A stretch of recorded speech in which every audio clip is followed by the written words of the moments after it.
Sir, தெரியாதவனுக்கும் ஒரு வழி, தெரிஞ்சவனுக்கும் தெரியாதவனுக்கும் 2 வழி, தெரிஞ்சவனுக்கும் 3 வழி. இதுதான் வாழ்க்கையில் மகிழ்ச்சிக்கான ஒரு உண்மையான ஒரு விதி. இது என்ன அப்படின்னா, 2 கரடுமுரடான ஆளுங்க, ஒரு ரஃப் அண்ட் டஃப்பான ஆளுங்க வச்சுங்களேன். ஒரு சாலையில் பயணம் பண்ணுறாங்க அப்படின்னா, அவங்க என்ன பண்ணுவாங்கன்னா, வண்டியில் பயணம் பண்ணுறாங்க, நடந்து போகும்போது கூட ஒருத்தர் யாரும் இவரும் விலக மாட்டார், அவர் விலக மாட்டார். நேராக வந்து ஒருத்தருக்கு நேரம் நின்றுட்டு, நீ வேலைக்கு போ அப்படின்னு சொல்லிக்கிட்டு இருப்பாங்க. ஆனால் அங்கே வழி இருக்கும். அவ்வளோ வழி இருக்குது, நீ போக வேண்டியதானே, இவ்வளோ வழி இருக்குது, நீ போக வேண்டியதானே. அங்கே சண்டை பிடிச்சிட்டு இருப்பாங்க. ஏன் அப்படின்னா, இவங்க ஊர் தெரியாதவங்க, சமூகம் புரியாதவங்க, அறிவில் குறைபாடு உடையவங்க. அவங்க என்னென்னா நடு ரோட்டில் நின்று ஃபைட் அடிச்சுட்டு இருப்பாங்க. நீ வேலைக்கு போ அப்படின்னு.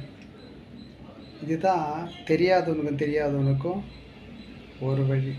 ஏன்னா அவங்க மாற்று வழியை பற்றி சிந்திக்கிறதில்ல.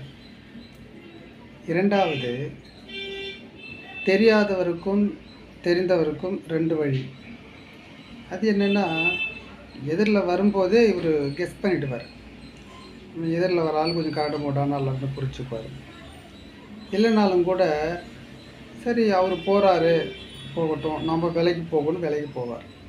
ஒரு பண்பால் நல்ல குணமுடையவர், நல்ல ஒரு சமூகத்தை உணர்ந்தவர்.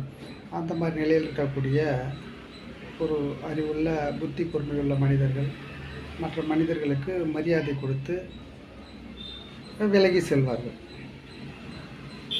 ஆகவே இது தெரியாதவருக்கும் தெரிந்தவருக்கும் 2 வழி. இப்போது அவங்களுக்கு 2 வழி கிடச்சிருச்சு. அவர் முதலாம் அவர் ஒரு வழியில் போவார். 2ஆம் அவர் ஒரு புதிய வழியை தேர்வு பண்ணி ஒதுங்கி விட்டு கொடுத்து போவார். இதில் 3ஆவதாக ஒரு வழி என்னென்னா, தெரிந்தவருக்கும் 3 வழி. இதில் ஒரு மனிதர் வரார் அப்படின்னா, சரி பரவாயில்ல, அவர் போகட்டும் அப்படின்னு இவர் விலகி நிற்பார். அவர் என்ன பண்ணுவார், அவர் தான் வராரு, நம்ம அவருக்கு வழி விட்டு நிற்கலாம் அப்படின்னு அவர் ஒரு பக்கம் விலகி நிற்பார். அங்கே ஒரு வழி ஃப்ரீயாக இருக்கும். அப்போ அங்கே 3 வழி உருவாயிடுச்சு.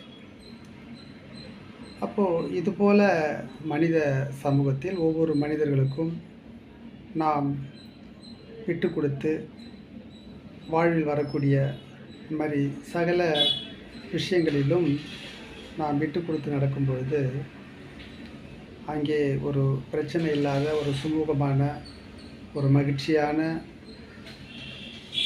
ஒரு சூழ்நிலை நமக்கு உருவாகுது.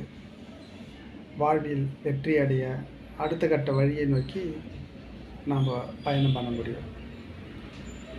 ஆகவே விட்டு கொடுப்பவர் கெட்டு போவதில்லை என்ற குரானின் நீதி தான் இந்த கதை. நன்றி.